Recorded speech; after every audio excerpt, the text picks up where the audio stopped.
All right. Welcome, everyone. I want to introduce you to our speaker, and I'm using a new feature I'm very excited about called it's a teleprompter. Good morning, everyone. I want you to think for a moment about a question. What do young people around the world actually dream about? What problems are they trying to solve? And what do they want adults to know? Our first keynote speaker has spent his career answering exactly those questions. Howard Blumenthal is an Emmy and Peabody Award winning creator. You may know him from Where in the World Is Carmen Sandiego, but his most important work is happening right now. He leads Kids on Earth, a global initiative that interviews young people across continents about their ideas for reimagining learning in our connected world. What makes Howard's work so relevant to Glow is that he's centering the very voices our conference celebrates: youth as change makers and leaders. His forthcoming book, it's published from Harvard Education Press, explores how student perspectives can fundamentally reshape education worldwide.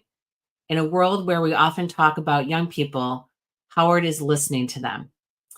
So if you're here because you believe your students have something important to teach the world, that their voices matter, then Howard's keynote is going to spark something in you. Please welcome Howard Blumenthal to Glow. Welcome, Howard. We're so glad to have you here. It's so good to be here. Hi, everybody.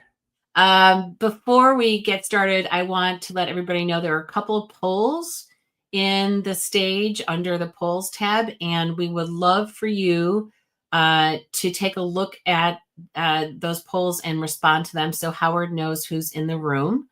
I'm going to take a look right now and give you a little bit of an inkling of what we're seeing so far, Howard. Great. I'm going to go into the stages, and hopefully my sound will not reverberate and I can see what's going on. There we go. Stop that. Okay, so on our poll so far, we've got, let's see what we've got so far. I'm going to show the results. Okay, Howard, we've got several people in South America, North America, and Europe. I think it must be, and one person from Africa has just weighed in. Most of the people that are weighing in are teachers. 33% are teachers, 16% are school administrators, and 25% are NGO or nonprofit workers so far. So we'll let people weigh in on that. And it looks like teachers are our main audience here today. Anything else you'd like to know, Howard, about our audience so far? Oh, all sorts of things. But the way we're gonna do this is I'll speak for a while, and then we'll all get to know one another. So we'll go through questions during. I'll talk for a while, then we'll do some questions, then I'll talk some more, then we'll do some more questions. So this is very much not quite interactive, but very participatory. Okay. Because I only know so much, and you guys are in the classroom every day, so. We'll turn it over to you, and I'll come back on and we'll talk about the survey at the end too. Okay. Great. Take it away, Howard. Thank you for being here. Oops. Let me kind of begin before the beginning, if you will. So growing up, I was in New York City. I was in New York City public schools. My dad was producing a network television show, of all things, a game show called Concentration. And that was my childhood. I learned by watching other people do a lot of work, and I was at NBC probably for 100, maybe 150 days during my childhood, so quite a lot.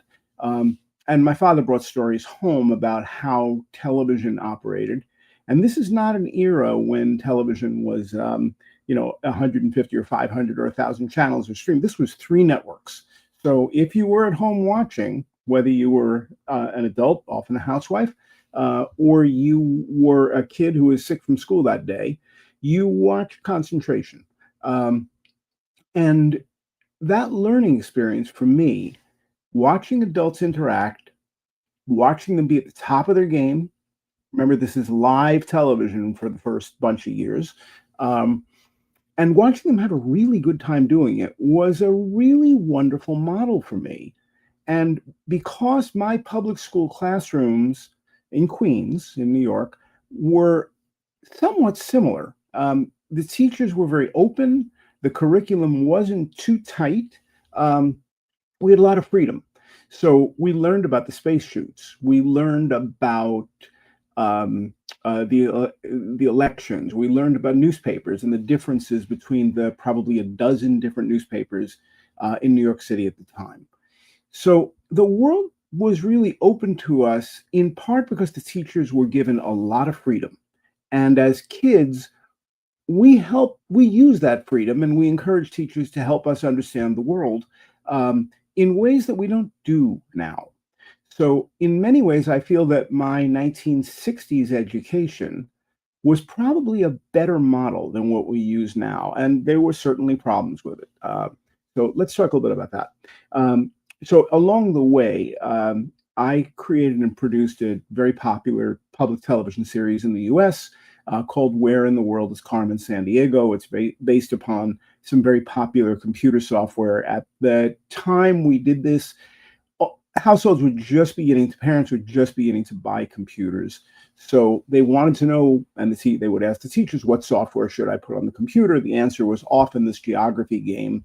And we turned it into something that was fun and crazy and silly and pretty memorable. It's often listed among maybe the top 5 children's television shows of all time, sometimes the top 2 after Sesame Street. And what was striking about that, which leads into this whole idea of having kids on Earth think about themselves as individuals as well as a global collective, was there was no real geography curriculum. I contacted, I reached out to geography teachers looking for an association, looking for a good global curriculum to help kids learn about the world. And basically what I was told is you'll have to make that up on your own. Light bulb goes off. Curriculum is something people make up. It's not law. It's not taxes. It's something that we concoct because we think we're doing the right thing. So we made up a curriculum, me and the non-educator staff. I'm not an educator at that point. I'm a producer, writer, author, syndicated newspaper columnist, and at one point stamp collector, which turned out to be pretty helpful, and a little bit of an atlas geek. I used to like board games that had big maps on them and stuff, but I also liked other board games. So we made up a curriculum. We won a Peabody Award, which is the equivalent of the Pulitzer Prize. Very big deal. And we made PBS very proud. But more importantly, we became part of popular culture. People became interested in knowing the countries in Africa because they were watching an 11-year-old kid run on a 35-foot map trying to identify 10 of them, I think it was, in 45 seconds and plant a flag or plant a marker on each. And it was fun. We developed the show with kids. We did not develop the show on our own. I would go to schools. We'd play in the schoolyard. In one of the schoolyards, there was a giant map, and I asked the kids, "What do you do on this?" And they're like, "Well, we kind of play around a little bit." I'm like, "Well, let's try to invent something together." The together part of this is the key. The collaboration part of this is the key. The time for a teacher standing in front of a classroom with a list of things that the kids have to learn and will be tested on has gone. We just don't learn that way. We never really did. Maybe in the days when we're training people to work in factories and everybody has to learn the same things. But now the essence of learning for everybody is learning what I want to know and figuring out ways to learn it. The list of what we do in school, not so good. Everybody doesn't need 12 years of math. Everybody doesn't need 12 years of that particular batch of sciences, but not all the other sciences. And there are hundreds of them. But the kids are interested because they're able to find out more. And they do that on their own. They do that through YouTube. They do it through talking to one another. To some extent, they do it through books. They observe, they explore. That's the way people learn. It's always been the way people learn. School is this concoction that we came up with because we felt that in order to have citizens of countries obeying a standard group of laws and a standard morality and ethics and all that, we invented this curriculum, and it has become bigger and bigger and bigger and more difficult to remember and less relevant. And that's where the ideas about the book begin. So in about 2017, I had been running a nonprofit that owned a television station, a public television station. So I was an executive, and before that, I'd been a producer. So I knew the media business pretty well, but I didn't know the learning business very well. So I thought, well, how do I learn? Well, why don't I talk to the people who are learning? Why don't I talk to kids? So I started going around the world and interviewing kids one-on-one. Tell me about your life. Tell me what it feels like to be you. What are your plans for the future? What are you thinking about? What do you think you ought to be studying? What are you learning on your own? Without any prepared questions, which is very important, video recordings. And you can find them if you just go to the Kids on Earth website, which is up above, wrong hand, up above. It's mirrored. And what I found was that almost everywhere I went, Brazil, Uganda, Slovenia, long list of countries. We love learning. We're not wild about school. We just don't think school has it right. We like the institution of school. We like the social interaction. We like that there are caring parents and caring teachers and trained professionals and facilities. We just don't understand why that this particular list of items that's on this curriculum is what we have to learn, because it just isn't what we need to know. So what do they need to know? Well, again, I'll ask them, and the answers seem to be, we'd like peace. We'd like people not to get hurt. We'd like fairness. That comes up a lot, almost in any country I've gone to, particularly in Brazil. We're not wild about this whole race thing and prejudice. We think that ought to go away. We're hoping that's something that our parents' generation had. We're really concerned about climate change. But the thing we're most concerned about is that adults aren't doing anything about it. So they know that this is becoming their problem. And yet they're stuck in a box all day long, not learning about climate change. They're stuck in a box all day long, learning things that adults tell them they must learn. And the teachers are kind of half-hearted about it, or many are. Why? Because they weren't the ones they signed up for the profession. You guys know this because a lot of you are teachers. You signed up to help kids learn. You certainly don't want to impose 30-year-old learning on. You want them to succeed on their terms in their time.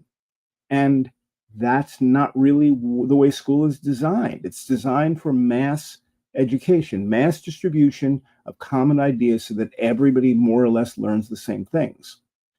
That's not a good idea. What we want is diversity. What we want is a broad range of sciences that are encouraged by teachers who may know a lot less than the students do. And that's okay, because we have other means of learning, and we also should be tying community members and all of that into this so that the kids can learn much more on their own terms. But the role of the adult is not diminished, it's just changed. The idea of a stage on the stage and all of that, those days are gone. It wasn't very interesting when I was in school. Most of what I remember was participatory.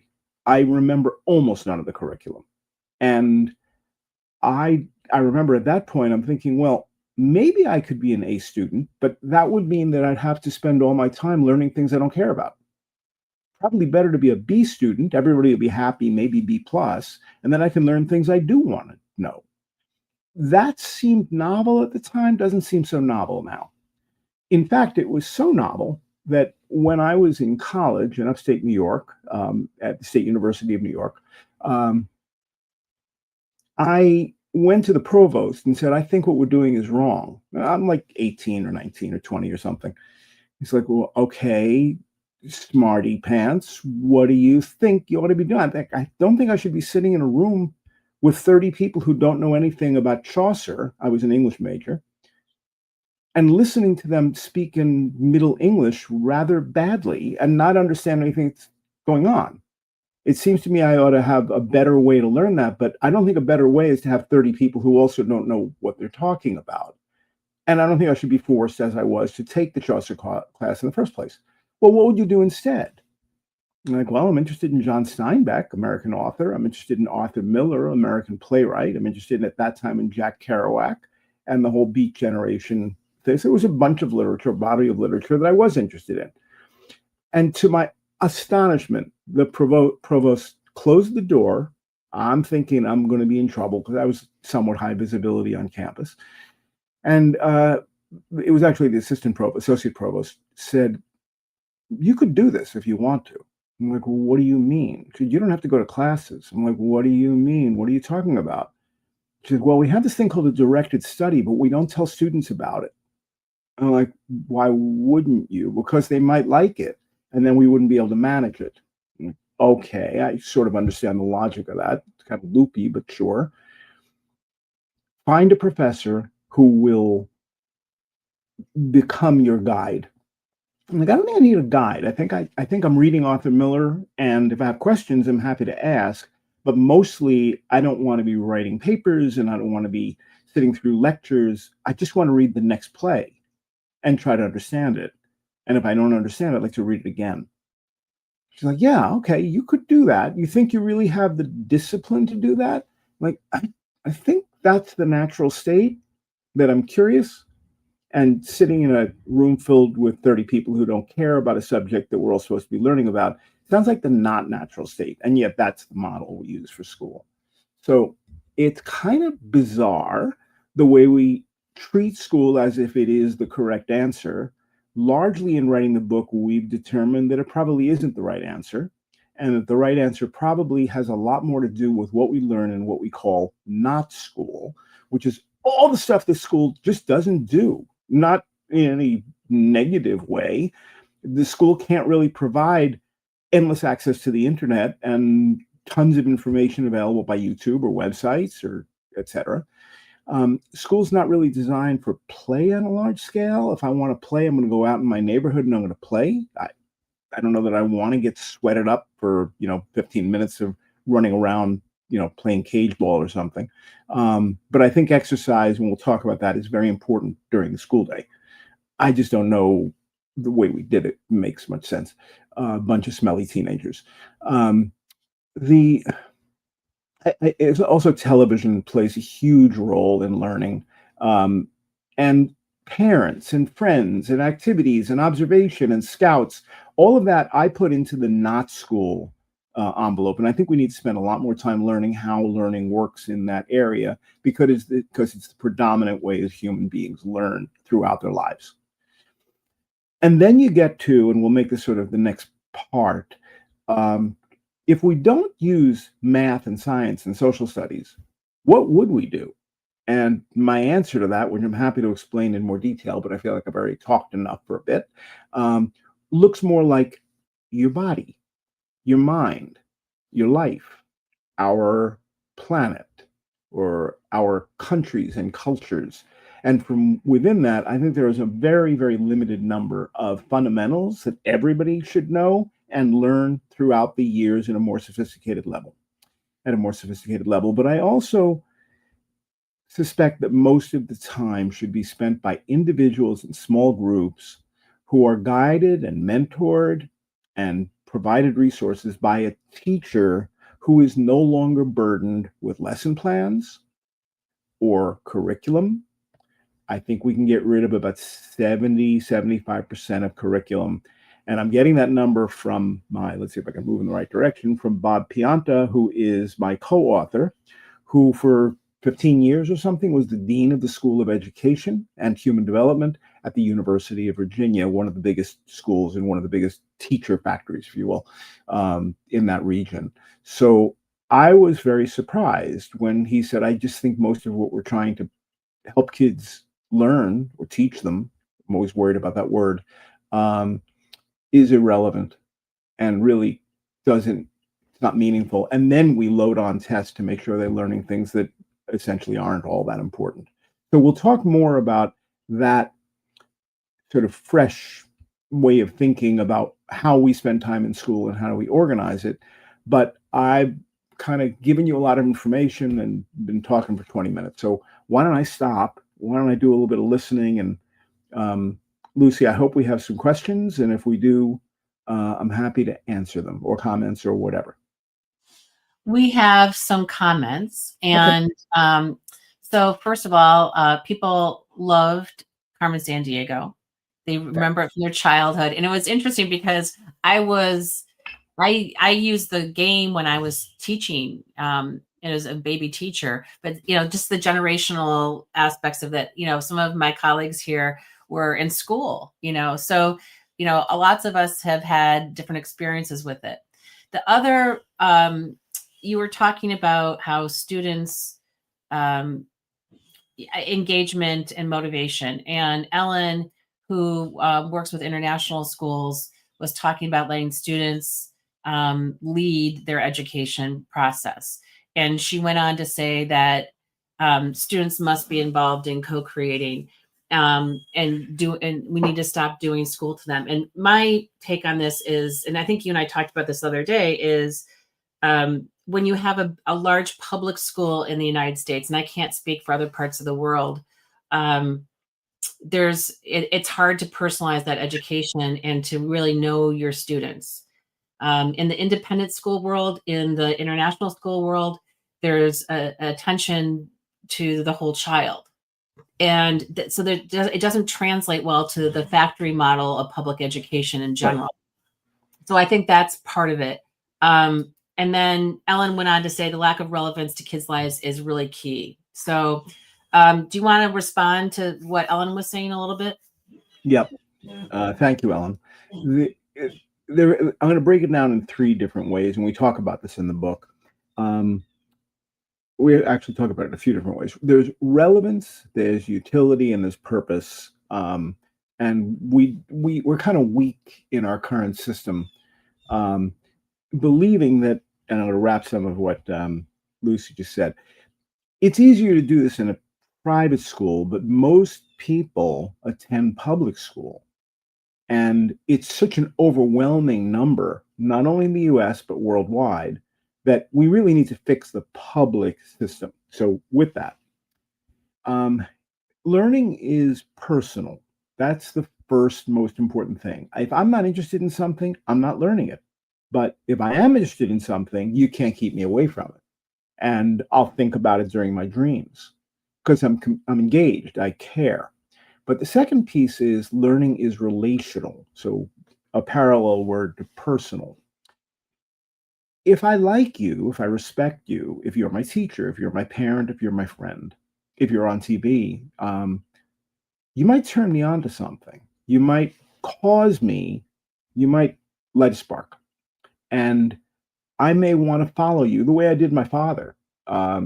He had a big impact on me. He was the boss in this box that broadcast live, and then on tape later on, to tens of millions of people. It was quite a role model and quite a story. So the relationship matters, but you also need a practicality about it. You need to feel as though the way you're spending your time is actually worthwhile. And I think we've broken that contract with many, many, many kids all over the world.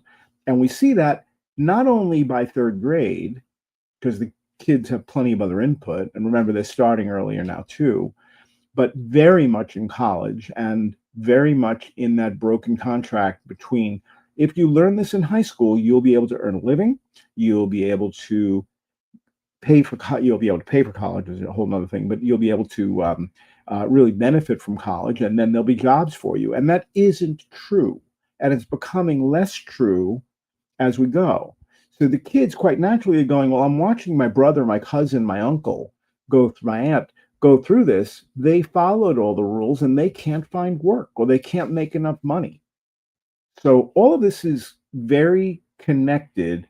And that's the reason why the book is structured as it is. We take it from growing up and how the worldview is formed by global, not local, more and more because of media. And then we take it all the way through how do humans make progress, which is, and we know that higher education is only a very small part of that.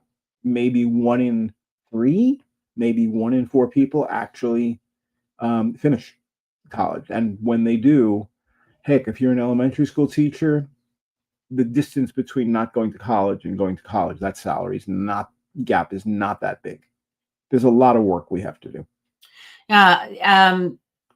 Compounding this is, I think, there's a backlash against a lot of different things in education right now, because we're expecting miracles and we're measuring the wrong things, which is a whole nother discussion. Yep. But I'm on the alumni board for my college, and so I'm closely watching what they're doing. And it's Beloit College, shout out to Beloit, and they're reimagining their curriculum because they want, I think liberal arts education has also gotten kind of a bad rap in terms of people are not being prepared for something specific. And parents want to see value for the money invested in college. So they're really trying to pair the best of liberal arts education, experiential learning, which is really the core, with skills that students can take and make themselves attractive to employers. And it's really interesting to watch. And they have to do this too, because here in the US, there's a big drop in the potential number of students who could be enrolling in colleges. Yeah. So if you're not Harvard with a huge endowment, your school is probably, there are colleges that are closing every day. So, we do have leaders. So my question here is, we do have leaders who are saying, who are pushing students in high school to know exactly what they want to do and to go to college and be ready to major and to be ready to do all these things. And earlier, it seems like that's happening.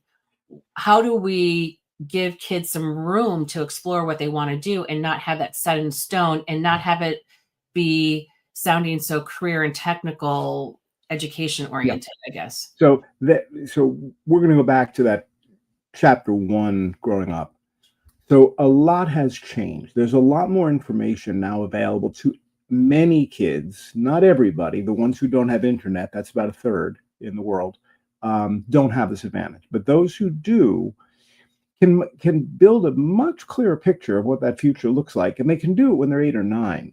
You don't have to be 11. So on the one hand, there's a lot of information, so you can build those hopes and dreams and direction and the path and the steps you need to take and the college you want to attend and all that. But not everybody goes to college. Only about 1 in 2 do. And once you start getting into, in the United States, lower income or different ethnicity, the number is smaller.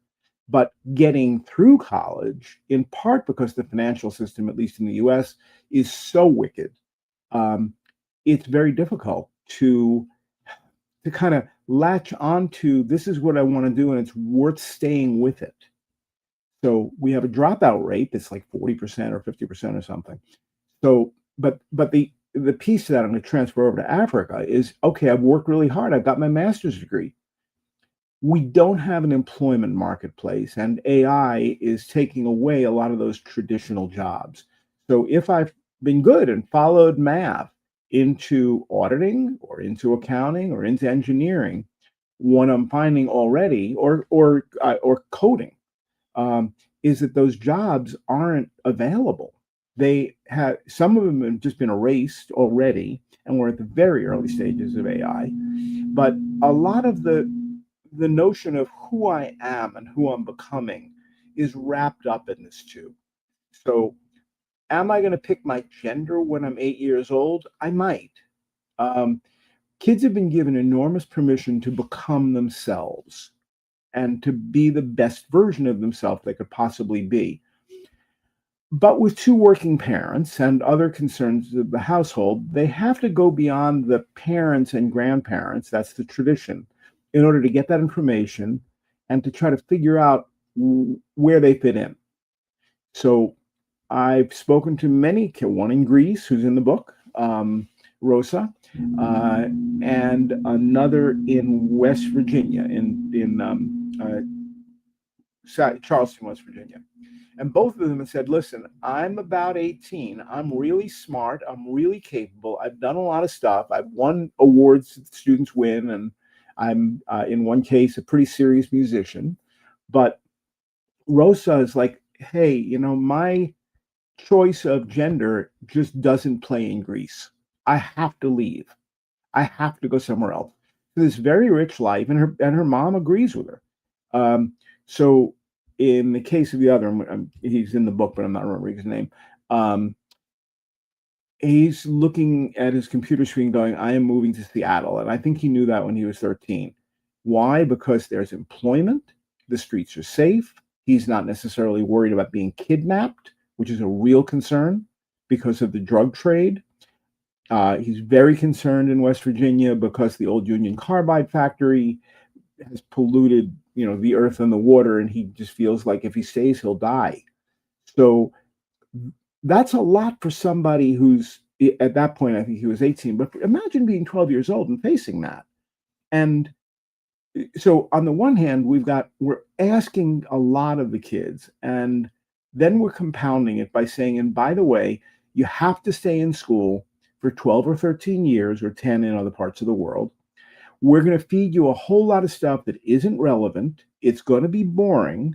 It may or may not actually be important, but you have to pretend it is because we're pretending it is. And there's no guarantee you're going to have any employment as a result of it. You want to stick with this? Does it sound good? Doesn't sound good to me. And then we wonder why kids are having increasing mental health issues. Part of it is we're reporting it differently, but a big part of it is we're forcing them to do things they don't want to do day after day after day, not because they're lazy or because they want to play video games, because they want to learn things that are worthwhile. And we are depriving them of that opportunity. And I just think that's sinful. I just think that we as adults need to put our big boy pants on and say we're doing school wrong. And we could do school a whole lot better if we would pay attention to the kids, if we'd listen carefully to what they need and not impose upon them every single detail in a social studies curriculum that we know and they know they will forget typically within the hour after they're taught. If they're being tested, maybe 48 hours. But after that, the Ebbinghaus curve, and we've known about that since the 1800s, just drops down.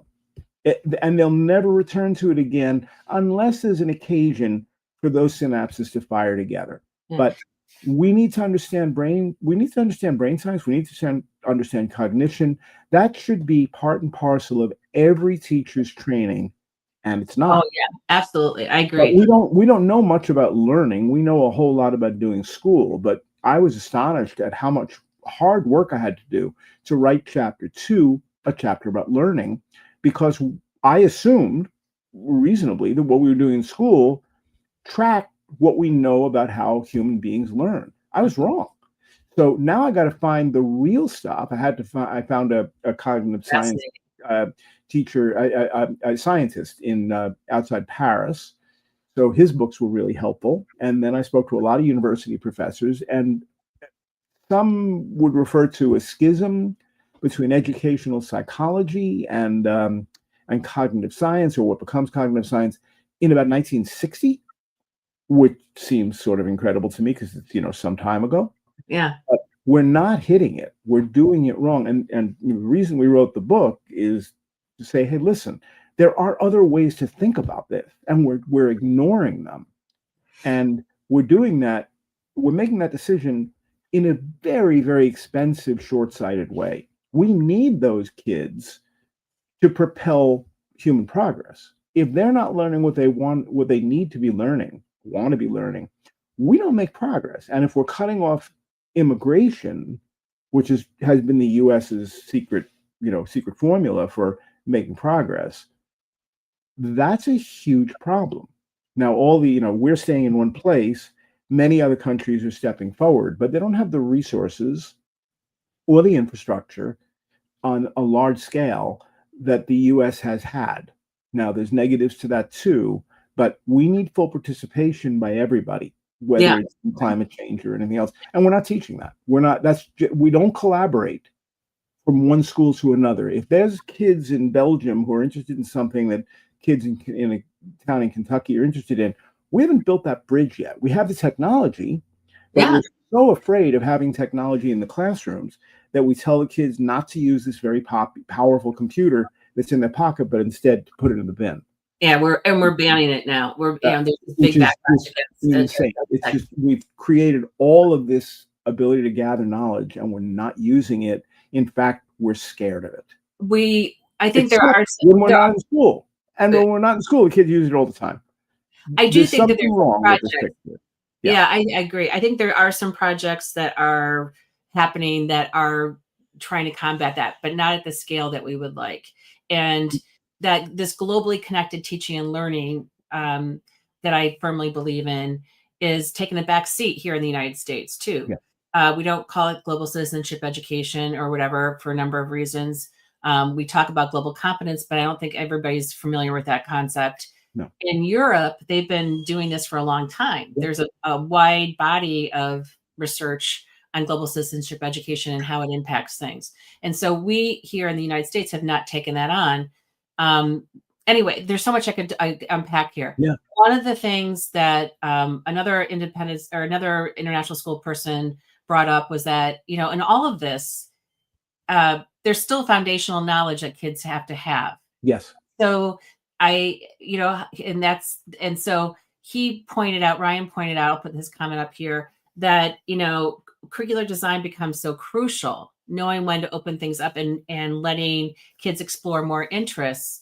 This is the crux of it. And having teachers have some autonomy. I think in independent and in international schools, they have some autonomy to design their own curriculum, but it's becoming increasingly less. And I don't know what it's like in other parts of the world. Do teachers in France or Singapore or Kenya have the ability to design their own curriculum? Is that something that you see at all? Well, all right. So most of the world's school systems are based either on US or UK, which is fairly rigid. When I look at the comment on the screen, curricular design becomes so crucial. No, learning design becomes crucial. I don't think curriculum is a good word to use in front of kids. So I move away from that, but let's talk about fundamentals. So I talked before about learning about our planet, our minds, our bodies, etc. Now, if we unpack and let's use our bodies. So step one, every kid has a body. Some of them work better than others.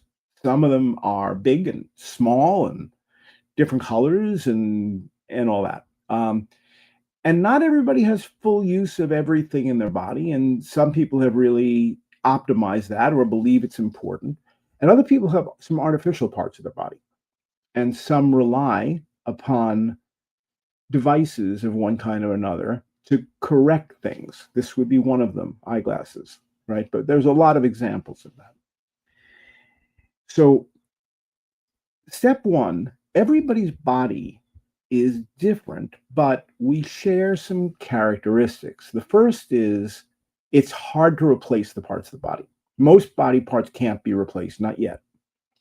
Which means if we are living longer, and kids know we're living longer, then they have to keep their bodies in reasonable shape. They can't screw them up because they can't replace them. That's a really important idea. Now, the problem is I don't really know much about my body. Well, every kid who goes to a public school ought to be able to clearly identify every muscle, every bone, every organ, what they do, how they interact, what the impact of food and fitness, exercise, stretching, all of that. But you can't do that in one blast the way we would with curriculum. Instead, you have 12 years. So if you can feed them a few things every week for X number, for 10 years or whatever, they begin to develop a better understanding.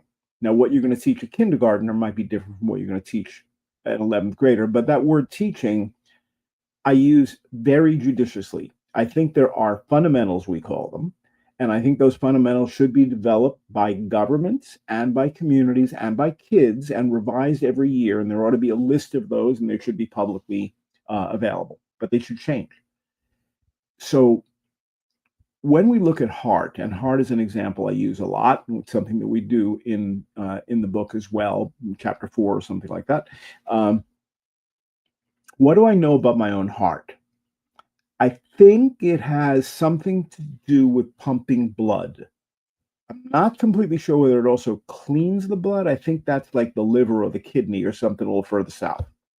Um, the heart can get screwed up. It can miss beats, for example. So I know it beats. I think it's a pump of some sort, but I don't really have that as clear as I could, right? But my dad, before he passed away, had a part of a pig put into his heart, a valve. Not, I don't really know exactly where that is or how it worked, but at the moment when that was happening, I could draw a clear diagram. It was important to me. And as it turned out, a friend from high school and a friend from professional years both had that same operation. It's called TAVR, TAVR surgery. Now, a small number of people are going to be very interested in that, but most people won't. Somebody else, and I've done this with kids to kind of get a sense of, what would you want to learn? Well, I want to know about falling in love. Okay, I mean, that's part of the heart thing too. You should explore that. So, are we sure that the heart doesn't? Is that just a fantasy, or is that reality? Does the heart think? Do other parts of the body think, or is it all in the brain? I think it's distributed. I think the brain does a lot of the work of coordination, but every kid develops curiosities based upon the fundamentals that we feed them maybe once a week. And they should do that in all 10 learning categories, we call them. Don't like the word subject because then you're subject to somebody else's wishes. I like learning categories because it puts the control in my hands. So I started developing, what would you do if you wanted everybody to know a lot about their bodies? And why would you do that? Well, the answer is we could have the most knowledgeable population of people on Earth in terms of their knowledge of how their body works and how they can keep it healthy than we've ever had in the history of humanity. That's a pretty good goal, and it's achievable. But most of the learning has to happen by the kids. There's a problem. The teacher can only do so much, and we want the teacher to be free to help the kid who thinks about love, or help the kid who thinks about tachycardia or bradycardia, in a word that I just learned. So how do you do that? Well, you have to free the teacher up. It can't be part of a science class. It has to be what they do for 1 hour a week. And the kids have to have their afternoons free and scheduled to some extent so that they can learn what they want to learn. But they may want to learn it in different ways. They may want to learn it by talking to a local doctor. They might want to learn it by spending a couple of days in a hospital, as an observer. They may want to learn it by watching YouTube videos. There's nothing wrong. We need to take every available resource and point it to learning, and we need to get communities to, to go for it. There's here in it's the not here in just the here in the US, the parents are part of the issue too. So I and live part of the solution. Yeah, they could be, but we're not educating the parents about what this looks like and setting the context, the longitudinal context for them. My And father had no clear idea of what I was doing in school every day, but I learned more from my father and my mother than I did from any teacher. And I'm sure I'm not the only one in this conversation for whom that's true. So, Peggy. so she's talking about how we educate our teachers. How do teachers choose becoming, teacher as coach? She's talking here. She also mentioned that she comes across many adults who don't know how to listen to students, and they still think adults are superior. Yeah, most adults, I would say, almost all adults, and we could even extend it to that. The number of times when I was very actively going from country to country and school to school, I never interviewed a kid without having an adult in the room somewhere. Because I'd have to look going, kid just said that. Are we okay with that being recorded? Because I don't know.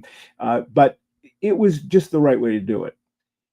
Very often the principal would come by and say, I don't know how you're getting the kids to say all this. You know more about these kids than I do now. You've been here a half hour. You've been here for one day. I'm like, well, have you ever just sat down and talked to them as people? Like, have you ever just said, so what are you thinking? A lot of stuff happened yesterday. What's on your mind? And the number of principals who have said, good idea. It's like, well, it's not that they're foolish. It's not that they're ignorant. They don't have time. because this curriculum monster has eaten every available moment so that we don't have the time to think about what the kids are all about. So it's a balance. I mean, adults know a lot. We have a lot of experience, but we also flaunt it in ways that are really obnoxious. Kids know a lot too, but they're a little reluctant because they don't want to get into a conversation with an adult who's going to tell them they're wrong. So they talk about them. They talk among themselves. They talk on social media, but that relationship is very broken. It's broken in, and also adults are busy and they're not trained to take on a lot of what, in when I was growing up, it was the new math, but whatever. My mom would look at it going, I can help you with math. I don't know what the heck this is. I don't know what a number line is. That's going to be a whole, you're going to have to figure that out from somebody else.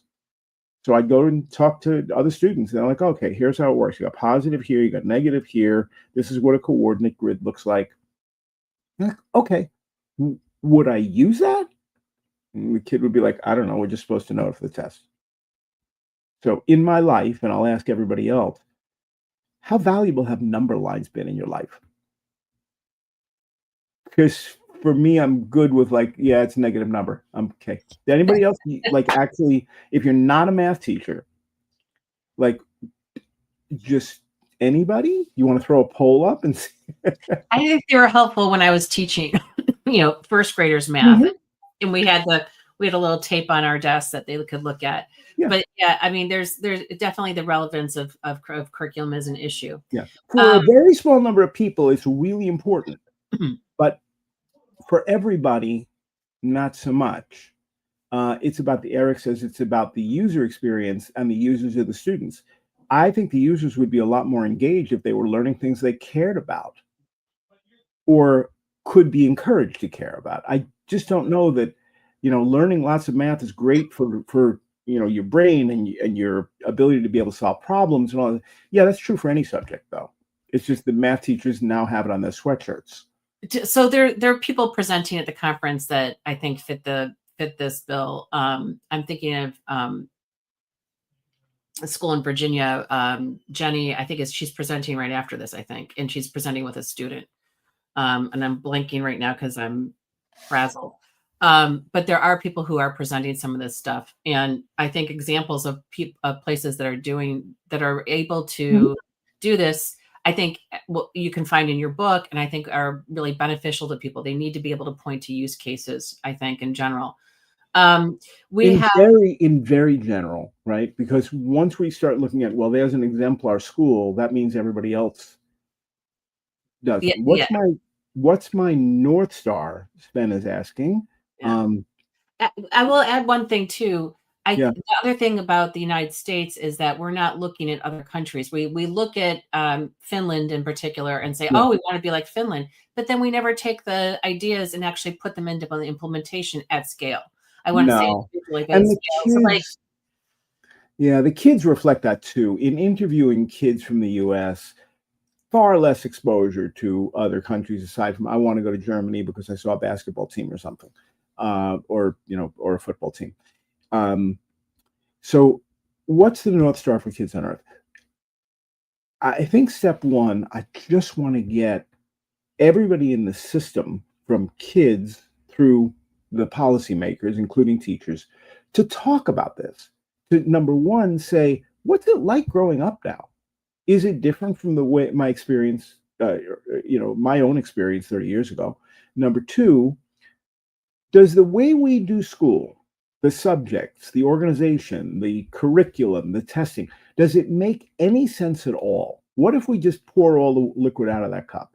The next is, let's recognize, fund, study all of the wide range of activities and acknowledge that not school is the most dominant way of learning in the world and always will be. And then let's start looking at what that curriculum, that new school ought to be, using learning categories, using fundamentals, using personal learning, personal education. And how does all that affect the way that adults think about themselves? So Sven, my North Star is get the discussions going. And I should say, number one, go to the website, because a lot of this stuff is talked about there, including much in kids' voices. But number two, you'll get a sense of what the book is about, and there's some free chapters you can sign up for if you like, and grab the book. But I also am very, very open to working with school districts and having these conversations and leading them if necessary, because I know that I'm not in the center of the circle. I'm not an educator. I'm somebody who's asking a lot of questions and has some ideas, and fortunately, a co-author who, does have a very close adherence to the education system, and also thinks this is not a good way to do it. So there we are. But yes, absolutely, get in touch with me. You can, on the Kids on Earth website, and I'm happy to have other conversations, particularly with kids, by the way. So what's next with this? What's your plan? You're on your book tour, your virtual book tour. What do you want people to do with this book? Do you want people to use it as an author study, with leadership teams? How do you want this to be leveraged? Great question. I think number one, it's use the book to sharpen your own ideas and to get conversations going with other people, particularly those who aren't bought in. Like just talking, preaching to the choir is not really going to get us there. Expose it to kids. Start with the older kids. You can work your way down. But I don't think sixth graders would have much trouble grasping most of the concepts here, or fifth. So, we have that piece. But what I really want to do is work with high-level government officials to say, top down, how do we give schools permission to do this? And how do you manage the parents and the press and all that? And at the same time, working with teachers and students at the district level. So I think it's necessary to go top down and bottom up. And the book is a toolkit for doing that. But we finished the book over a year ago, so I know a lot more than I did before, and I'm a little bit more of a troublemaker now. Maybe I feel like I have a little permission, but we wrote the book to give people permission to think this way, because often it's like, I can't do this. It's not the way school works. It's like, well, maybe you're right and school's wrong. So that's a lot of the thrust of it, I think. Yeah, I think we need to bring this back into the conversation in schools, and I think it's been waylaid because of the pandemic, and now we're having a backlash to some of the practices that happened during the pandemic. That's also an excuse.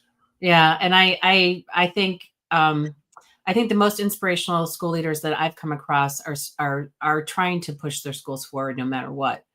And so I think of a lot of the schools in Digital Promises League of Innovative Schools. I think of some of the schools that are highlighted in Hundreds collection of innovations and that sort of thing. But we need more of that. We need it at scale, and we need to get people inspired to revisit this. So I have a question and I'm hoping somebody will jump in. We got to wrap up soon. So okay. This has the final. If you're in a country other than the U.S., how does this resonate? And we need more troublemakers, says Ryan. But what I'm talking about, am I very U.S. centric? What pressing challenges continue to unfold in our community? How do we respond with wisdom and compassion? My answer, I guess, Reverend Dr. Starbellino, is read the book, get in touch with me if you want. We can talk more about that. But without having a guide, a manual, I don't know where you go. So we tried to organize current thinking to make sense of this. But please get in touch, go to the website, tell other people this exists, and let's get together and talk about it. That's sort of the point of all this, and the point of having all this technology that lets us do it. So let's use it. Lucy, thank you. Yeah, thank you for being here. This is the perfect start to our conference, because I think these are the themes and the questions that we can talk about throughout the next day. And a lot of I think a lot of the sessions will address this, and people like Jennifer Klein, who is a featured presenter, her work is totally in line with what you're saying.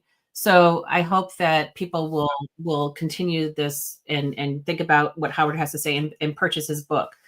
The other thing I would say is you can reach out to Howard through his website, but you can also reach out to him through the conference platform, and he'll get an alert Right. And you may see him around in conference rooms as we're going through the conference too. So please, please, please reach out to him, connect him on LinkedIn, purchase the book, and let's keep the conversation going and see how we can take the seeds of these ideas and plant them so that they grow.